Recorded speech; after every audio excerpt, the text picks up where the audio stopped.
starting in 5 seconds. Mr.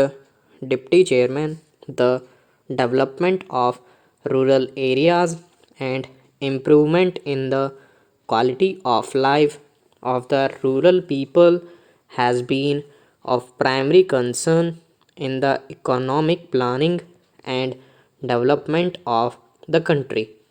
There is a growing realization that economic development and progress made by the nation in diverse fields would in reality be meaningless if they fail to translate it to better and dignified life for the majority living in rural India. In order to correct the developmental imbalances and to accord due priority to rural areas, the Ministry of Rural Development is implementing a number of programs aimed at development of rural areas with a focus on weaker sections. The rural development programs have been streamlined and strengthened. A number of initiatives have been taken by this ministry in the recent years for creation of social and economic infrastructure in rural areas to bridge the urban rural divide as well as to provide food security and to fulfill other basic needs of the rural poor to match with economic liberalization and structural adjustment and to provide for safety, especially for rural poor. Top priority has been accorded to rural development in terms of increasing the allocation of resources for the implementation of poverty alleviation programs. The allocation fund for the rural development programs has been increased for the 10th plan. The creation of employment opportunities with food security has been an important objective of developmental planning in India. The relatively higher growth of population and labor force has led to increase in the volume of unemployment and underemployment from the one plan period to another. With the working age population growing quite faster, the number of unemployed Indians is almost doubled.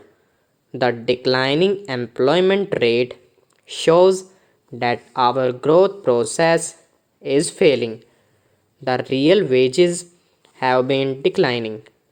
The Government of India aims to bring employment through wage and self employment into a larger focus with goal of reducing unemployment and underemployment to a negligible level and of providing food security against hunger.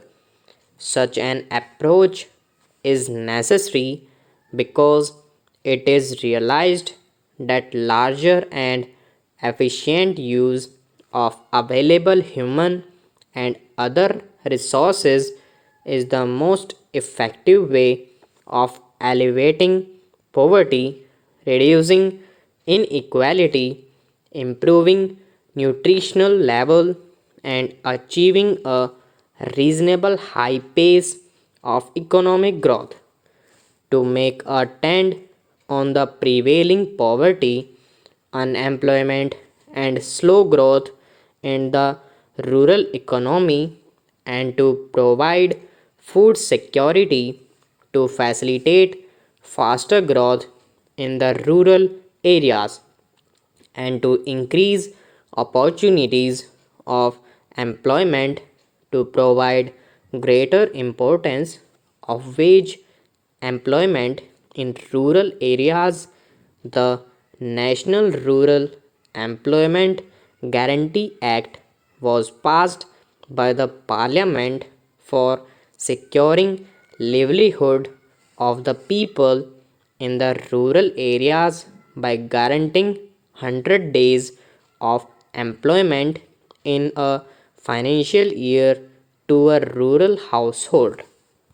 This act makes a shift in the whole strategy of existing wage employment programs, because this act is not just a scheme, it provides a legal guarantee, it provides a social security for the weaker sections and opportunity to combine growth with equity in the process of employment generation, assets which build up and strengthen the livelihood, raise peace of the poor. Within 5 years, the act will be extended to the whole country. So, the National Food for Work program was launched in the year 2004 in the most backward districts of the country, identified by the Planning Commission in consultation with the Government of India and state governments. The need for the new program was felt because the existing resources were not sufficient to meet the requirement of additional wage employment for most backward districts. Moreover, it was felt that additional resources should be used into some focus areas like drought and water conservation, which is the main problem in some states and a major cause of backwardness on certain regions. Some areas are flood prone, and measures for flood control requires special attention in these areas in a planned manner. The state were finding it difficult to provide state share of funds, and therefore a centrally sponsored scheme was proposed so that the investment in backward areas does not suffer because of lack of resources available with these states. The objective of the program is to provide additional resources, opportunities from resources available, so that generation of supplementary wage employment and provide food security through creation of need based economic, social, and community assets in these districts is further intensified. Sir, now I come to the program which aims at building a nation with progressive and prosperous rural India. It will be a time bound plan in the areas of irrigation, road, rural housing, and water supply. Government has set targets to be achieved under these goals. Stop.